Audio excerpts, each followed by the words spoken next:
Julutong, Wabi Julutong. Inilah perkara yang menjadi bahan utama perbahasan saya ketika persoalannya bagaimana ia boleh melepasi kesemua ini dalam keadaan di mana jawatankuasa mengambil MITI hanya melakukan preliminary ataupun yang dipinta adalah satu preliminary EIA Environmental Impact Assessment dengan tidak sebenar-benarnya menekankan tentang, termasuklah pada saya yang tidak saya perhatikan, a cost benefit analysis yang pastinya akan melibatkan overall assessment of socio-economic feasibility of the project. Tak ada. Sekarang ini mereka bercakap tentang a detailed impact environmental impact assessment. Tetapi pada awal inilah dia perkara yang itu bercakap tentang cost benefit analysis. Tidak masuk lagi more importantly tentang perkara the health impact assessment. Itu lebih mencabar lagi. Jadi sebelum kesemua itu telah dikenal pasti atau diturunkan dan dirumuskan, sudah TOL, temporary of license, dikemukakan atau dikeluarkan. Sebab itu Datuk Yang Dipertua, saya amat cemas kerana setiap kali saya bangkit, sama ada berbahas tentang isu-isu ekonomi ke bajet kebelanjaan, saya dan juga kawan-kawan sebelah sini lakukan sema imbang itu sebagai our constitutional responsibility, sebagai tanggungjawab sebagai seorang ahli parlimen yang menyemak dan mengimbangi kerajaan. Sebab buat hari ini kami sebelah sini. Tetapi kalau andainya bergalih pula tempatnya, mereka juga akan melakukan check and balance itu kepada kerajaan of the day. So dari sudut itu, Datuk Yang Dipertua, we are doing, kita sedang melaksanakan tugas utama kita as a federal opposition, itu check and balance kerajaan. Dengan nada itu juga saya menyebutkan dan saya teruskan perbahasan ini. Kalaulah seperti mana yang telah dikatakan, jawatankuasa mengambil maklum bahawa lem adalah sebuah kilang kimia, dan juga yang diklasifikasikan kelulusannya oleh MITI, yang mengklasifikasikan produknya yang akan mengeluarkan, iaitu rare earth oxide dan carbonates ini, dan juga DOS pun begitu, ia adalah sebagai hanya kilang kimia. Tetapi pada kenyataannya, kita berdepan dengan kenyataan bahawa hasil daripada segalanya kegiatan di sini yang melibatkan all the chemical, tindak balas kimia dan fizikal, sama ada yang melibatkan the processes dengan izin cracking, leaching, extraction dan finishing itu, yang dalam menghasilkan lanthanum itu, Datuk Yang Dipertua, ia pada akhirnya juga melahirkan ataupun menghasilkan menghasilkan residu. Dan residu ini adalah pada sifatnya sama ada yang di water leach purification, the flue gas desulfurization dan NUF itu, neutralized flow itu, kesemua ini adalah perkara-perkara atau bahan-bahan metabolites ataupun waste product yang punya toxicity. Bukan saja urusannya adalah radioactivity, dan radioactivity itu jelas. Kalau kita ambil the waste leach purification yang nyata di situ, disebutkan adalah pada kepekatan ataupun pada concentration 1650 part per million bersamaan dengan 5.9 becquerel per gram thorium, itu sudah cukup meletakkan apapulah klasifikasinya. But the fact remain, hakikatnya adalah di sana byproduct ini, di sana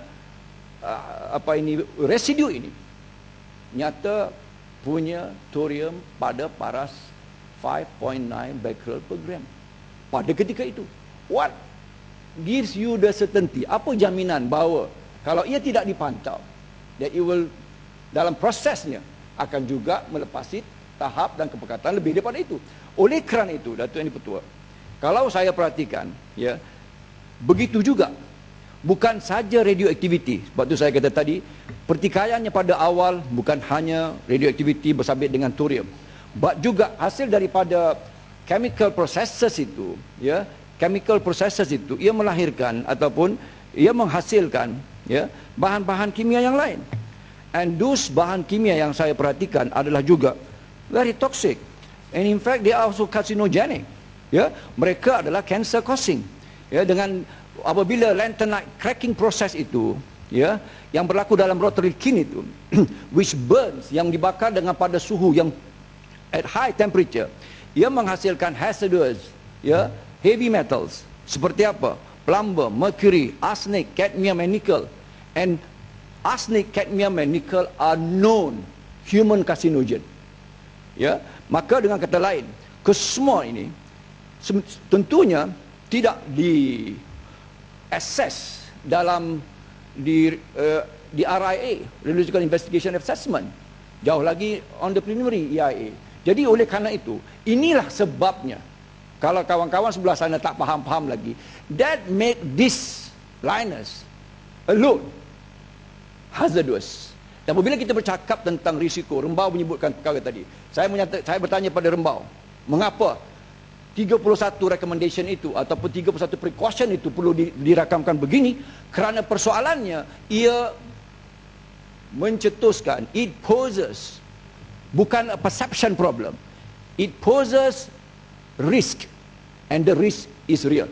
Dalam konsep toxicology, risk is about probability, keberengkalian dalam exposure dan pendedahan tertentu, sama ada inhalation, skin contact, injection, air dan sebagainya.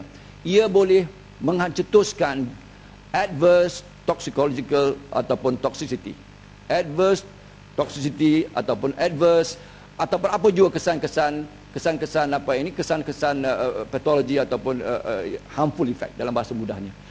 Justru kerana itu, persoalan besarnya adalah untuk memahami pengurusan all these toxic waste. Sebab itu waste management plan ini merupakan isu paling utama. Dan waste management plan ini dalam liners ini adalah isu yang paling tidak ditangani. Dan hari ini mereka bercakap untuk menjadikan ianya byproduct dan segala apa yang masih lagi dalam alam khayal ataupun alam R&D. Ya, sila. Terima kasih Kuala Selangor. Terima kasih Datuk Speaker.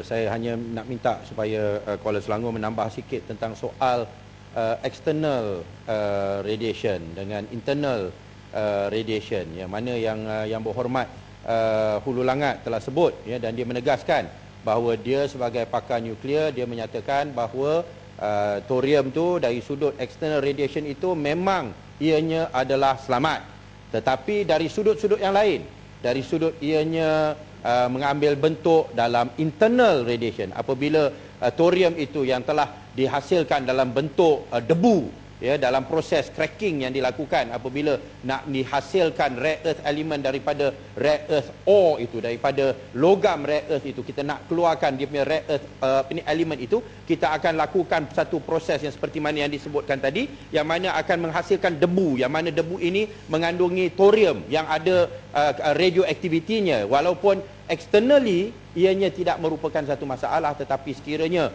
ianya dihidu ataupun masuk ke dalam badan melalui beberapa proses, maka adakah ianya merupakan satu permasalahan, dan adakah dalam laporan ini masalah internal emitters ini telah pun disebut ataupun disentuh?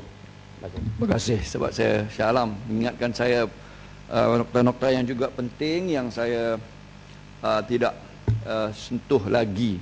Ya, bersabit dengan internal emitters yang disebutkan juga oleh sahabat saya Singai Siput sebentar tadi.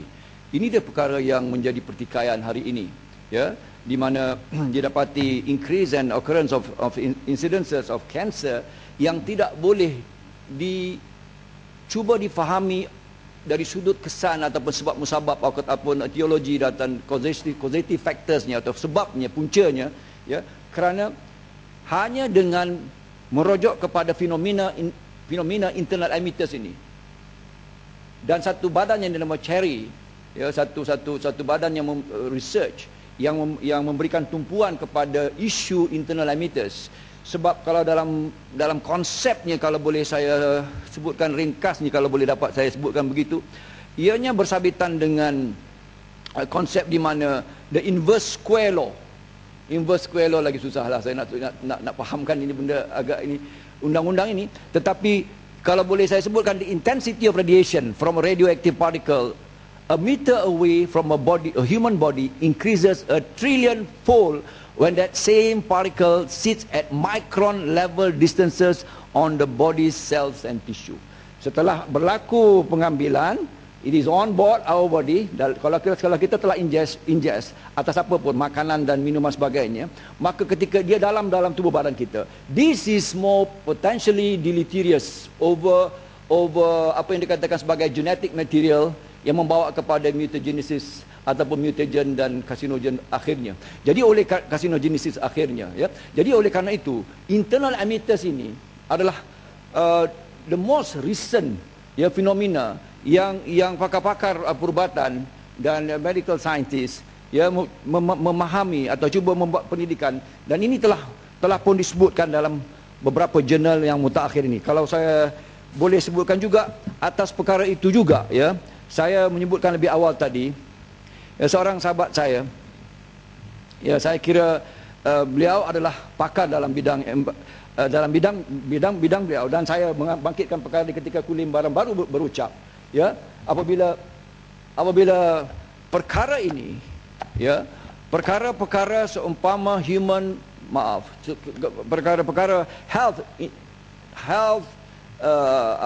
sebagai assessment, sama ada health assessment ataupun risk assessment, ya, maka health impact assessment ataupun health risk assessment ini tidak dilakukan, Datuk Yang Dipertua. Maka perkara-perkara seumpama, ya, bagaimana, ya, all these residues, ya, boleh mencetuskan adverse toxicity kepada human exposure, dan human exposure ini ianya adalah bersabitan dengan the population at risk. Dan the population at risk bukan hanya pekerja. The population at risk adalah mereka yang juga, ya, tinggal di persekitaran, ya, sama ada yang disebutkan tadi, apa tadi,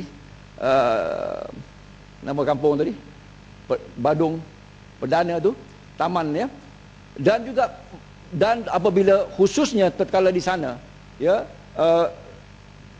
conditionnya, persekitarannya, berpayanya, water sources of airnya, keseluruhan perkara ini, ya, meninggalkan kesan risk yang above and over satu yang dianggap sebagai boleh mencetuskan, ya, apa yang perlu dilihat dalam health impact assessment dan health risk assessment. Oleh kerana itu, kalau saya perhatikan apa yang disebutkan oleh seorang Professor of Environmental Health yang punya 18 tahun pengalaman, beliau menyebutkannya begini, dengan izin, as a Professor of Environmental Health with 18 years of experience conducting environmental impact assessment, health impact assessment and health risk assessment for various type of development projects in Malaysia, I am deeply concerned with the uncertainty surrounding the potential health impact of Lynas Advanced Material Plant project in Gebeng, Kuantan.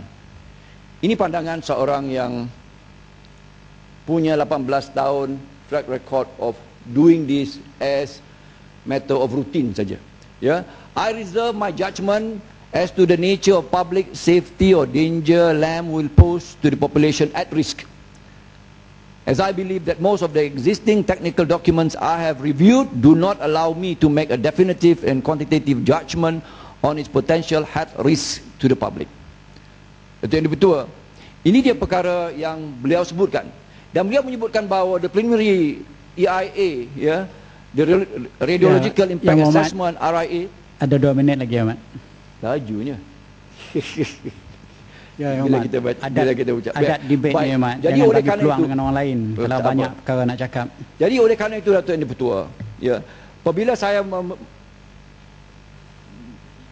menilai, ya, dan dalam in all fairness, ya, and in all honesty, dengan izin, dalam segala, ya, kebenarannya dan keikhlasannya, saya menyebutkan, saya merakamkan di sini rumusan jawatan kuasa yang saya umpamakan tadi, an audited report of an accountant with so many qualification, meletakkan apa yang telah kami bangkitkan selama hari ini memang punya hujahnya. Kalaulah pembangkang dan pakatan dan NGOs tidak membangkitkan perkara ini, maka akan berulang seperti mana Asian Rare Earth di Bukit Merah. Itu merupakan satu peristiwa hitam, a very sad day for Malaysia, kerana kita sekali lagi mengulangi kerja yang sama, mengulangi kesilapan yang sama, mengharapkan natijah yang berbeza. If you do the same thing, Dato' Yang Bertua, will get the same result. Sebab itu, saya kira Dewan yang mulia ini mesti merakamkan bahawa peranan kami dalam menyemak dan mengimbangi apa yang merupakan satu cara pengurusan yang mengambil mudah pada awal, ya, cerita lainlah 12 tahun tax exemption, ya, dan sebagainya, yang saya kira merupakan satu yang cukup one more minute, okay, yang tidak memberikan kita pulangan yang baik dan sepatutnya. Tetapi lebih penting daripada itu, Dato' Yang Bertua, ya, saya merakamkan rumusan jawatan kuasa ini tidak boleh kita pertahankan kalau qualificationnya dan sure-nya seperti mana yang telah saya sebutkan dalam celahan-celahan saya lebih awal tadi, memohon dan meminta supaya pemantauan berterusan, health impact assessment studies dibuat. Keseluruhan perkara itu meletakkan bahawa sure yang dibuat, ya, ataupun rumusan yang dibuat oleh jawatan kuasa tidak sejajar dengan qualification yang mereka buat dalam 31 qualification yang mereka buat itu. Dato' Yang Bertua, oleh kerana itu saya merasakan penting untuk Dewan Rakyat ini, Dewan Yang Mulia ini merakamkan keseluruhan perkara ini, kerana kami akan terus menyemak dan mengimbangi dan tidak akan mengizinkan rakyat dimangsakan dengan cara pengurusan seperti ini sekali lagi. Terima kasih.